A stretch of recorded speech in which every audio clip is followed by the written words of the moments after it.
Slavu Dievam! Man ir prieks tiešām atkal būt kopā ar jums un gribu mazliet padalīties par savu dzīvi, ja, un kādu maz tādu liecību. Ja. Mani sauc Ēriks. Ja. Prieks man ir pastāstīt savu liecību, un tas ir jādzird, jo to nevar paturēt sevī, bet tas ir jādod uz tālāk. Savā laikā es dzīvoju, kā vispārējie cilvēki dzīvo. Bet kādu dienu man tiešām bija ļoti skumīgi, jo es sapratu, ka ir kaut kas vairāk. Kaut kas ir vairāk. Un tad kādu dienu pēc garās ziemas skrēju cauri vestibilām un gribēju ar citiem bērniem spēlēt bumbu. Un es izdzirdēju, ka būs filma Jēzus Kristus no Nāceretes. Un man tas vārds ļoti piesaistīja, uzrunāja. Jēzus. Jo tajā laikā es biju dzirdējis daudz un dažādus vārdus. Jānis, Pēteris, Bruno, Līga un vēl citus vārdus. Bet tajā dienā es pirmo reizi izdzirdēju Jēzus Kristus. Būs filma no Nāceretes. Un, ziniet, es atliku to bumbu spēlēšanu un paliku skatīties šo filmu. Un, ziniet, man Dievs caur to filmu ļoti spēcīgi uzrunāja. Tie vārdi bija ņemti no svētiem rakstiem no Bībeles, Lūkas evaņģēlija. Un redzot to un dzirdot, kas tur darījās, kā Jēzus gāja apkārt labu darīdams, dziedināja visu vēl nomāktos, ja? Viņš darīja to, kā akli redz, kurli dzird, kropi kļūst taisni, neveseli kļūst veseli, pat miroņi cēlās augšā, aleluja. Un cilvēki atgriezās no grēkiem, nāca pie Jēzus.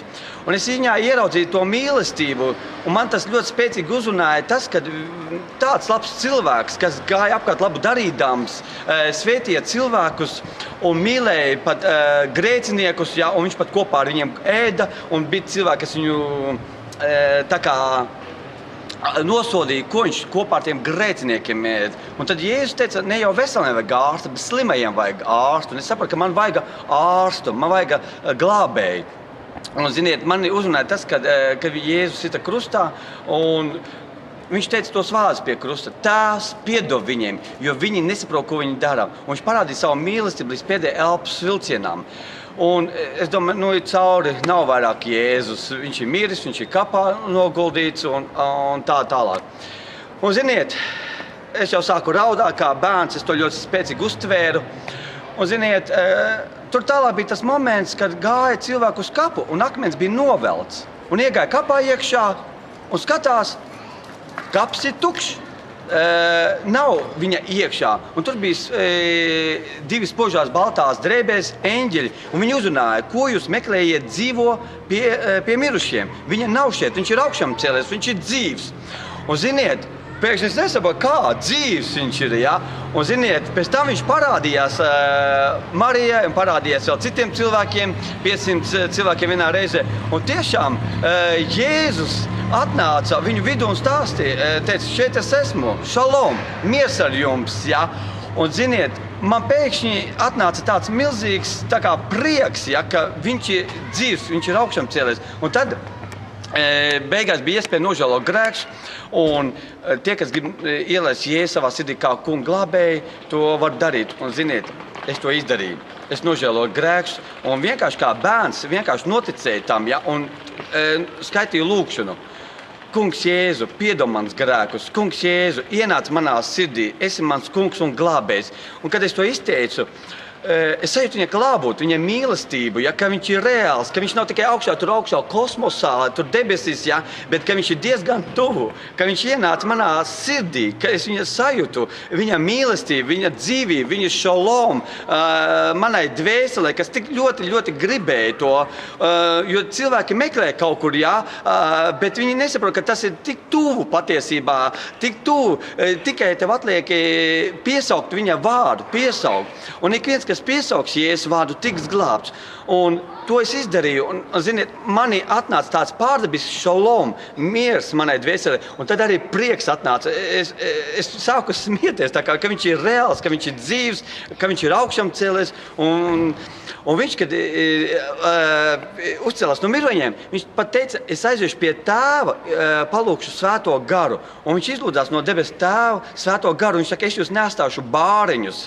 Es jūs neatstāšu. Viņš viņš būs pie jums ikdienas līdz pasaules galam. Un gribu pateikt, ka Jēzus ir reāls, viņš ir dzīvs, viņš tevi un mani ļoti mīl. Un ik viens cilvēks, kas piesaugs tā kunga vārdu, tiks glābts. Un es teikšu, es esmu ļoti laimīgs šodien cilvēks. Ziniet, es šodien esmu viens. Ar mani ir Jēzus, ar mani ir mūsu debes tēvs, Aba, dzīvais Dievs, kas ir radījis šo visu visumu, garīgo pasauli, fizisko pasauli, ja? Saules, zvaigznes, dzīvniekus un visu radību, ja? Visu, ja? Ka viņš ir ar mani ikdienas līdz pasaules galam. Alleluja. Un tev ir iespēja arī to piedzīvot, viņa mīlestība, viņa klābūtni. Un Bībelē ļoti skaidri pateikts, ja, Bībelē, Romiešiem 10. nodaļā, no 9. panta, ik viens cilvēks, kas piesaugs tā kunga vārdu, tiks glābts. Un tev ir iespēja to izdarīt, ja, jo Jēzus šodien klauvē pie katra cilvēka sirds durvīm. Šodien viņš klauvē. Un ik viens, kas atdara savas sirds durvis un ielaiž Jēzu, viņš ienāks pie tevis. Ja tu viņam pasaki nē, viņš ciena tavu izvēli, ja, un viņš aiziet pie tā, kas viņu piesauc, kas viņu ielaiž. Jo Dievs dod cilvēkiem izvēli. Viņš nekad ar varu neienāks tavā namā, tavā mājā, bet viņš klauvē. Velns gan nepaprasīs tev atļauju, vai ar viltu, viņš var tev caur melēm vai kaut kā savādāk, ja, ar kā izpērt durvis, iet tavā mājā un darīt, ko grib. Tāds ir velns, viņš ir melis, zagras un laupītājs.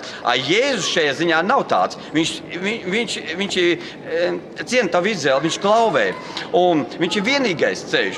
Nevis no daudziem, bet vienīgais ceļš, Jēzus Kristus, ir ceļš, patiesība un dzīve, kas tevi aizved pie mūsu gaismas tēva, pie mūsu radītāja. Un lūkšanas vārdi ļoti vienkārši, un ja tu gribi piedzīvot viņa mīlestību, viņa šalomu savai dvēselē, tas ir mieru, prieku, dzīvību, ja? Tu to vari izdarīt. Un to ar mani var skatīt šo lūkšanu, un lūkšanas vārdi ļoti vienkārši, bet tu dari to ticībā, ja? Un Bībelē teikts tie vārdi, kā es minēju, ik viens, kas piesaugs tā kunga vārdu, tiks glābts. Un tev ir svarīgi pašam pār savu lūpām dabūt šos lūkšanas vārdus. Dievs jau lasa tavas domas, viņš jau lasa tavas domas, bet ir svarīgi, ka tu izsaki skaļi pār savam lūpām. Lūkšanas vārdi ļoti vienkārši. Un turpat, kur tu esi tagad, ja, ar mani kopā var teikt šo mazo lūkšanu. Un var atkārtot aiz manis. Un saka tā, dargais Jēzu. Dargais Jēzu. Jā, droši, tu vari atkārtot un saki skaļi. Dargais Jēzu. Dargais Jēzu. Piedod visus manus grēkus, ko es esmu izdarījis līdz šai dienai. Apzināti vai neapzināti. Jēzu, tu visu to redzēji un dzirdēji. Tu tagad mani dzirdi un redzi. Lūdzu, pieņem man tāds, kāds es esmu. Lūdzu, ienāc manā sirdī, garā, dvēselē, miesā un manā prātā un ieved kārtību. Jēzu, esi mans kungs un glābējs. Alleluja. Ja tu piekrīti šajā lūkšanā, teici no sirds un nevis man, bet Jēzum, tad var pateikt savu vārdu Āmen. Āmen. Alleluja. Ja tu šo lūkšanu teici un no sirds gribu apsteigt tevi, eņģeļi priecājas debesīs, mēs priecājamies debesīs, ja? Un tu esi šodien glābts, un kā Dieva vīrs tev grib pateikt, ka visi tavu grēki ir piedoti. Jēzus asinis, visi tavu grēki ir piedoti, kas ir bijis pagājis. Tu esi jauns radījums, un vēl kas ir. Tu vairs neesi viens. Jēzus ir ar tevim, un ar tevim ļoti daudz brāļu, māsu Jēzu Kristu, kā Latvijā, Igaunijā, Lietuvā, visā pasaulē. Laipni lūdzu Dieva valstībā iekšā, lai Dievs tev svētī. Āmen.